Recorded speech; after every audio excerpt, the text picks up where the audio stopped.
దాదాపు 1100 చిల్లర ఉపనిషత్తులబ్బా. ఆ ఉపనిషత్తుల అంటే వేదాల్లో లాస్ట్ పోర్షన్ అంటే జ్ఞానం గురించి చెప్పిన ఉపనిషత్తులు.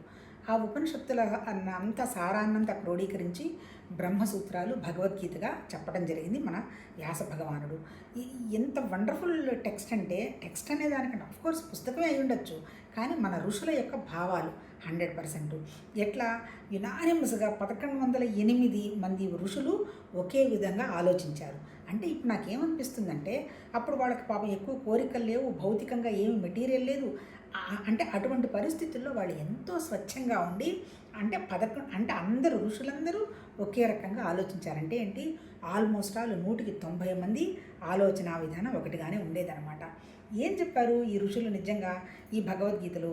ప్రిన్సిపల్ ఒకటేనప్ప అక్కడ చెప్పింది ఏంటి, ఆ పరమాత్మ తత్వం అనేటువంటి దానికి పేర్లు, రకరకాల పేర్లు, ఒక్కొక్క ఋషి ఒక్కొక్క పేరు పెట్టుకున్నాడు. అంటే ఏంటి, కొంతమంది భగవాన్ అన్న అదే పదాన్ని వాడారు, పరమాత్మ అని వాడారు, ఆ తర్వాత బ్రాహ్మణ్ అని వాడారు, భూమ అని వాడారు, ఆ తర్వాత అనంతం అని వాడారు, ఆ తర్వాత నిర్వికల్పం అని వాడారు, ఆది మొదలు తుది లేదని వాడారు, ఆ నిరంజనం అని వాడారు, నిశ్చలం అని వాడారు, నిర్వికల్పం అని వాడారు, అఖండమైనటువంటి శక్తి అని వాడారు. అంటే అర్థం ఏంటి, ఉన్నది ఒకటి భగవతత్వ శక్తి.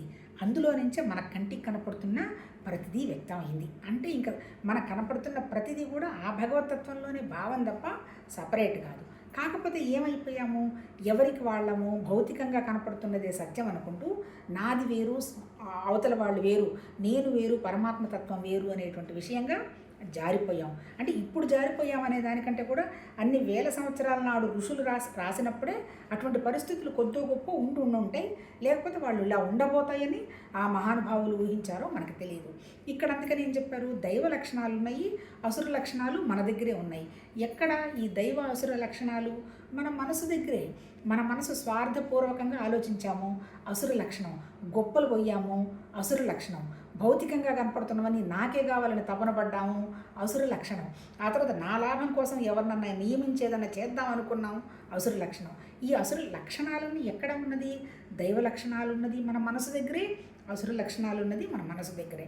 అసుర లక్షణాల వల్ల ఏమైపోతుంది, భౌతికమే సత్యం అని ఎప్పుడు అనుకుంటావో నీకు జీవన విధానం సక్రమంగా ఉండదు.